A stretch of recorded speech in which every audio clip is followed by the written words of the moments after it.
Hi friends, welcome back to ఆది అభిరుచి.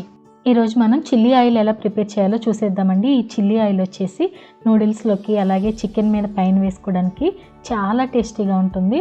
అలాగే చేసుకోవడం కూడా చాలా సింపుల్. ఇది నూడిల్స్లో వేసుకుంటే మనకి నెక్స్ట్ లెవెల్ ఉంటుంది ఆ టేస్ట్ అనేది. ఇంకెందుకు ఆలస్యం, చిల్లీ ఆయిల్ ఇంట్లోనే ఎలా ప్రిపేర్ చేసుకోవాలో చూసేద్దాం. ముందుగా 15 నుంచి 20 వరకు ఎండుమిర్చి తీసుకొని వాటిల్ని ఒక మిక్సీ జార్లో వేసేసి, మరి ఫైన్ పౌడర్లా కాకుండా చిల్లీ ఫ్లేక్స్ ఉంటాయి కదండి, అలా ఫ్లేక్స్ లాగా మిక్సీ పట్టేసుకోవాలి.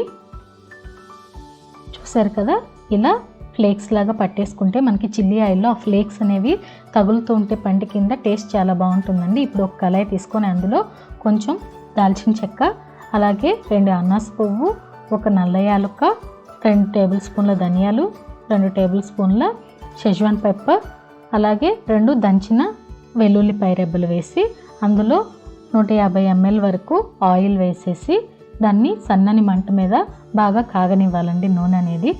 ఇలా స్పైసెస్ అన్నీ ఇలా ఆయిల్లో వేసి ఫ్రై చేయడం వల్ల ఆ స్పైసెస్లో ఉన్న ఫ్లేవర్స్ అన్నీ ఆయిల్లోకి దిగిపోయి చాలా టేస్టీగా ఉంటుందండి.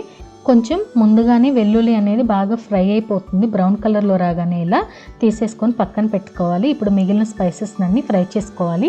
ఈ మిగిలిన స్పైసెస్ ఇలా కొంచెం కలర్ బాగా చేంజ్ అయ్యేంత వరకు ఫ్రై చేసుకున్న తర్వాత స్టవ్ ఆఫ్ చేసేసుకొని మనం ముందుగానే రెడీ చేసి పెట్టుకున్న చిల్లీ ఫ్లేక్స్ని ఒక గిన్నెలోకి వేసేసుకొని తర్వాత మనం స్టవ్ మీద నుంచి తీసుకొచ్చిన పైపింగ్ హాట్ ఆయిల్ని ఇలా డైరెక్ట్గా చిల్లీ ఫ్లేక్స్లోకి వేసేయాలి. చిల్లీ ఫ్లేక్స్లోకి ఆయిల్ వేసేటప్పుడు కొంచెం పెద్ద బౌల్లో ట్రై చేయండి, ఎందుకంటే చిన్న బౌల్ తీసుకుంటే చిల్లీ ఫ్లేక్స్లో ఆయిల్ వేసినప్పుడు ఇలా పొంగుతుంది పైకి, అప్పుడు అది కింద పోయే ప్రమాదం ఉంది. ఫైనల్గా కొంచెం సాల్ట్ వేసుకొని 1 టేబుల్ స్పూన్ వరకు ఇలా ఒకసారి బాగా కలిపి దీన్ని ఒక గాజు కంటైనర్లో స్టోర్ చేసుకుంటే మనం ఎప్పుడు కావాలంటే అప్పుడు యూస్ చేసుకోవచ్చు. ఇప్పుడు మనం ప్రిపేర్ చేసిన చిల్లీ ఆయిల్తో నూడిల్స్ చేసి చూపిస్తున్నానండి.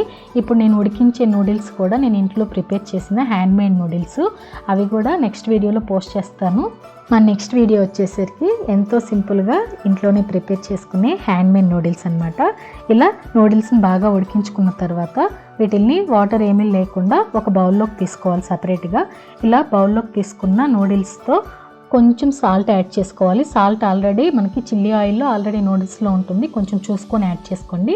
ఇప్పుడు ఫైనల్గా మనం ప్రిపేర్ చేసిన ఇప్పుడు చిల్లీ ఆయిల్ వేసేస్తున్నాము. 2 టేబుల్ స్పూన్ నుంచి 3 టేబుల్ స్పూన్ వరకు వేసుకొని పైన కొంచెం స్ప్రింగ్ ఆనియన్స్ అలాగే కొన్ని నువ్వులు వేసుకొని కలిపేసుకొని సర్వ్ చేసేసుకోవడమే, అంతేనండి. ఈజీగా మనకి చిల్లీ ఆయిల్తో సింపుల్ నూడిల్స్ రెడీ అయిపోయాయి. ఇలా మీరు కూడా ఒకసారి ట్రై చేసి రెసిపీ మీకు ఎలా అనిపించిందో నాకు కామెంట్ బాక్స్లో కామెంట్ చేయండి. Thank you for watching our video. మీకు కనుక వీడియో నచ్చినట్లయితే లైక్ చేయండి, షేర్ చేయండి, సబ్స్క్రైబ్ టు అవర్ ఛానల్ ఆది అభిరుచి.